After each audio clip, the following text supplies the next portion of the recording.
Hey YouTube, this is Airplane Kid 95 with an old airplane review, toy airplane review on the Hogs Rush.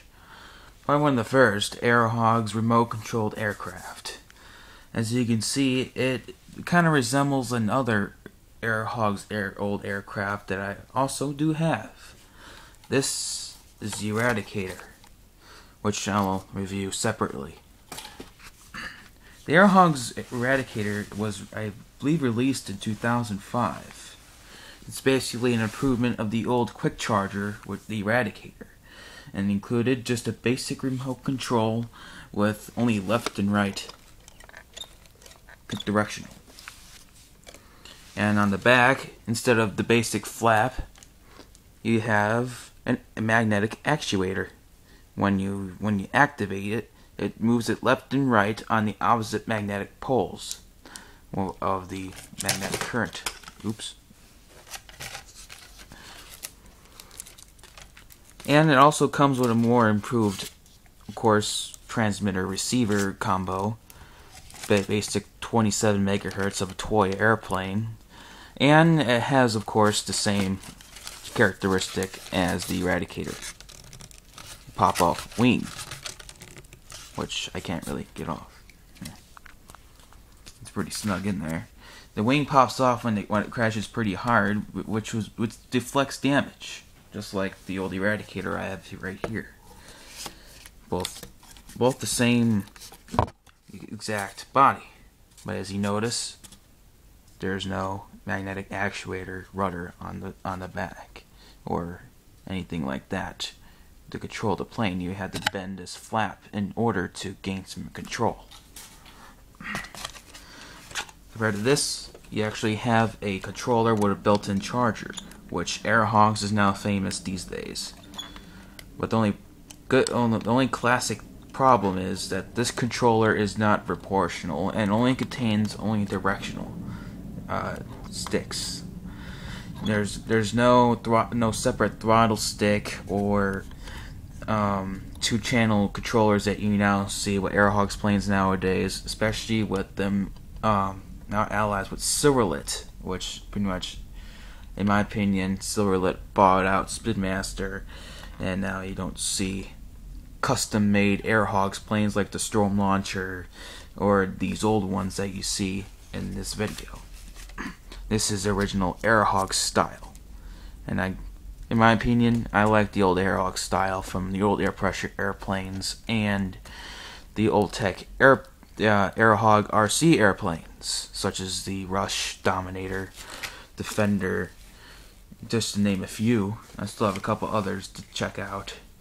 Another one that I also have is the Jet Scream, which is basically another Silverlit Hogs rebrand of a Silverlit plane. I forgot the name of it, but it's basically just a ducted fan jet model after the SR-71 Blackbird, which I have. As you see on the box here, this is pretty much what you get. You got Spanish and English on here. Hogs Rush. Got a nice graphic picture there. The controller, all-in-one controller, charger included. Of course, you're so familiar with that these days. All these cheap little airplanes that are coming out with built-in chargers. High-flying remote-controlled airplane. Easy to fly. Charge. Recharges in minutes. Launch. Easy to toss. Lightweight airplane. Control. Steers easily. Just move the toggle. And on the back, it shows you what the plane looks like. Pop-off crash-resistant wings, like I just mentioned. They're not really crash resistant, it just pops off on a hard impact. The wing will still break if you hit it hard enough. Onboard computer system for maximum control, which the Eradicator has lacked. Here's a graphic of a hand holding on the charger, charging the battery, as you can see. You have to simply connect it onto the charger. I can't really do it with this camera. You simply just plug it in to the camera, the controller. I can't talk today. You press the button, you see a red light, and to keep it on there. There's no like ready to fly charge sequence done when it's done. Like a green light, for example, tells you when the battery is done. You just have to hold it there for about a couple minutes or so, and then take it off the charger, fly. That's it. But it is very frustrating just to keep your finger on the button just to hold the charge it, unlike the other ones, which you could just press the button, the battery indicator blinks red when it's charging, and then it turns green when it's done. This one, it's totally different. Very frustrating. But it is very easy to control, especially with little kids, because I bought this when I was about 7, 8 years old.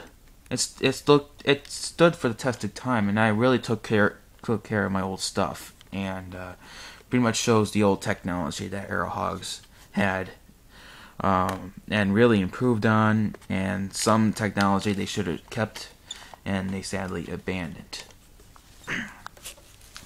Here, I'm gonna see if I can rev up the motor here. See, there's a little switch on the bottom, on and off charge. Turn on the controller, which when you turn on the controller it will work. It's not fully charged, as you can hear. It's very weak, and then charge it. It's not, the battery's weaker because of age, but as you can hear, it's pretty quiet. There's the rudder. Can't really hit the toggle to show you the left and right, but you could get the idea. See? Left, right, left, right. There you go. That's how you basically control this thing. There's no throttle stick. It only runs until the battery dies.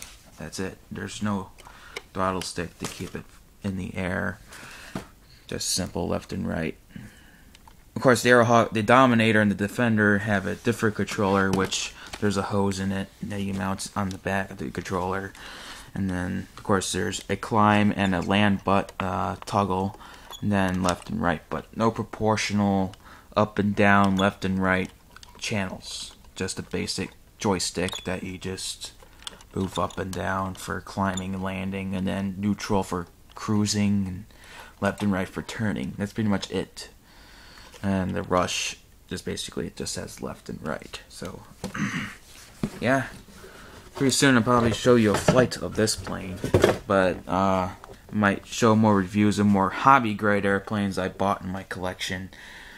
And, those are probably more interesting. But these old Hog toy planes are just as good. And, if not better than the current ones that they're selling today. The Hogs Rush from Spitmaster. Gotta love it.